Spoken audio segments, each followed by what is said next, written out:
Allez, rebonjour les amis, j'espère que vous allez bien et je vous ai demandé sur Telegram quelle crypto vous vouliez voir analyser. Donc je vous avais laissé le choix entre 4 cryptos, AVAX, CKB, Link et Pol. Et vous avez choisi en grande partie Link à 41-42%. Et donc là, pour cette fin d'après-midi, on va se faire ensemble l'analyse technique de Link et ça va être une analyse plutôt court terme. Donc là, l'objectif de ces vidéos, que je vous referai d'ailleurs si c'est un format qui vous plaît, ça va être juste de vous demander par exemple le matin quelle crypto vous voulez voir analyser et puis d'essayer de rentrer un peu en détail, mais plutôt sur des UT assez courtes. Donc là, on va pas trop se projeter pour le bull run.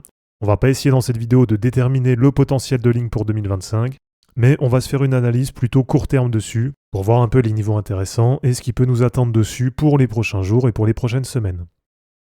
Alors, je vous ai partagé hier un post concernant Chainlink, justement, en vous disant qu'il y avait vraiment une super config, et que globalement, là, c'est une des cryptos les plus dynamiques, avec un plus 50% en une semaine. Alors, on va descendre un peu en UT, comme ça va être plus clair pour vous. Voilà, donc globalement, là, ce qui est intéressant sur Link, c'est qu'on a eu un point bas sur le 13 janvier. Donc, point bas très exactement ici, lundi 13 janvier vers 13h. Et on voit qu'en pas longtemps, ça a vraiment bien repris, avec, comme je l'ai partagé hier, quasiment plus 50% de rebond en une semaine. Et ça fait de Link une des cryptos les plus dynamiques là, qu'on a sur le marché. Et je pense que si on faisait un focus, par exemple, sur le top 30, à mon avis, elle doit faire partie des 3-4 meilleures perfs du top 30. Et donc sur Link, je vous ai donné des prochains objectifs, ou en tout cas des prochaines résistances qui devraient arriver, avec un premier niveau qui sera à 28$, un deuxième niveau qui sera à 34$ et un troisième niveau qui sera à 52$. Et donc en gros, c'est un niveau qui correspondait à peu près à l'ancien ATH de 2021. Alors en commentaire, vous m'avez demandé un peu ce que je pensais de Link, et moi je vous ai rappelé quand même que de base, là je visais uniquement à peu près 34$ sur ce cycle. Alors tiens déjà, on va commencer l'analyse par là. Donc en gros, moi sur Link, vous le savez, c'est une crypto que j'ai depuis très longtemps. Alors sans refaire tout l'historique depuis 2019, mais j'avais bien investi dessus sur 2019-2020, avec à l'époque des points d'entrée qui étaient hyper bas, donc qui n'avaient vraiment rien à voir avec aujourd'hui. Et j'avais pu en choper à l'époque pas mal entre 0,90 et 2$. Donc globalement, c'est vraiment là que j'avais fait mon bac de Link sur 2019-2020. Puis donc après, suite au bull run 2020-2021, donc là j'avais vendu quand même la plupart de mes links plutôt pas mal, je m'en étais quand même plutôt bien tiré finalement. Et après là sur 2022-2023, là, je m'étais repositionné un peu sur Link, et comme je le mets dans le post, donc vraiment Link moi c'est pas une crypto sur laquelle j'attends un x10.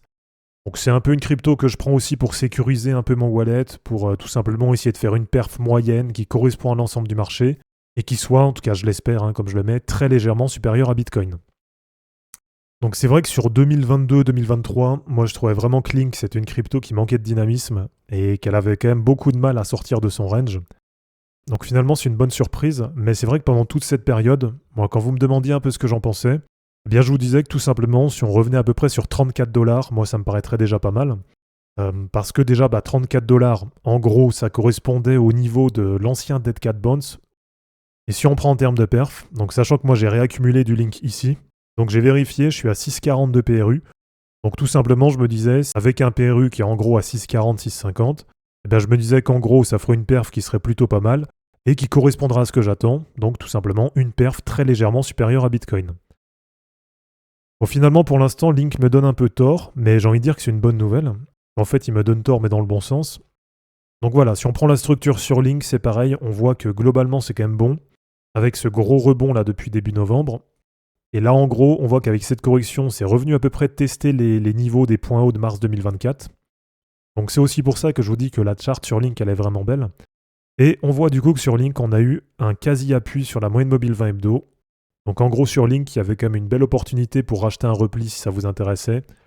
Et en termes de prix, ça faisait en gros entre 17,80 et 20$. Là, pour moi, il y avait vraiment une belle zone pour se replacer sur Link. Et alors, si on zoome un peu en unité de temps, là, si on va sur du 1 heure, donc on voit bien que depuis la semaine dernière, depuis le point bas du 13 janvier, on voit qu'il y a vraiment une belle dynamique sur Link. Donc avec déjà ce canal ascendant sur du 1 heure, qui avait duré entre le 13 janvier et le 18 janvier, donc du lundi au samedi, allez, quasiment toute la semaine, on avait Link dans un beau canal ascendant.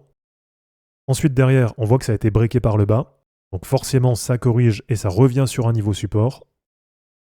Et là, ce qui me plaît bien sur Link, c'est que depuis, on voit qu'il y a quand même pas mal de compression. En gros, on a un espèce de triangle comme ça là qui s'est mis en place. Et donc à plutôt court terme, bien sûr ça va aussi dépendre de ce que fait Bitcoin, mais il y a une structure qui me plaît quand même pas mal sur Link, là je suis quand même assez optimiste dessus.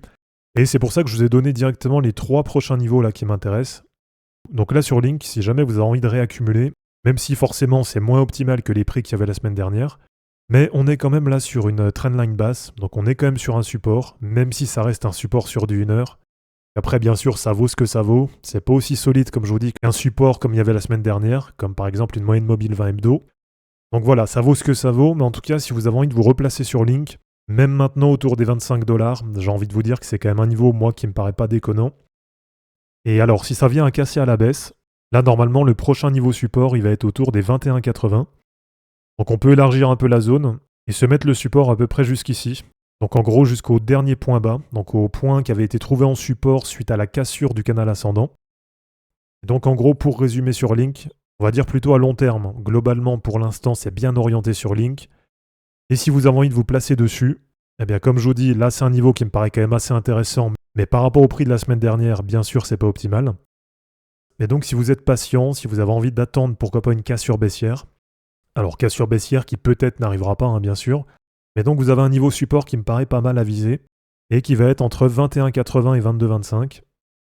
Et puis si vous êtes optimiste, donc si vous pensez à une cassure haussière, eh bien déjà on a ce premier niveau à 28,80, mais c'est un niveau qui est quand même pas très loin, donc c'est un niveau qui n'est pas super intéressant. Et sinon, vous avez l'objectif de cassure à la hausse du triangle, et dans ce cas-là, ça peut nous faire un niveau intermédiaire autour de 31,60$. Et donc si ça vous intéresse d'avoir les différents objectifs de Link pour le bull run, donc là qu'on se pose dessus et que je fasse une analyse technique beaucoup plus détaillée, et cette fois sur des UT beaucoup plus longues, eh bien comme d'habitude, dites-le moi en commentaire. Et si vous êtes assez nombreux à être intéressés, eh bien je prendrai le temps pour vous présenter tout ça sur les prochains jours. Donc merci à tous d'avoir regardé cette vidéo, j'espère en tout cas que ça vous aura plu. Comme d'habitude, n'hésitez pas à l'aimer, à la commenter et à vous abonner pour en suivre d'autres. Je vous rappelle qu'en description de vidéo, vous avez tous les liens utiles et les liens pour me soutenir et je vous dis à bientôt pour une prochaine vidéo. Ciao!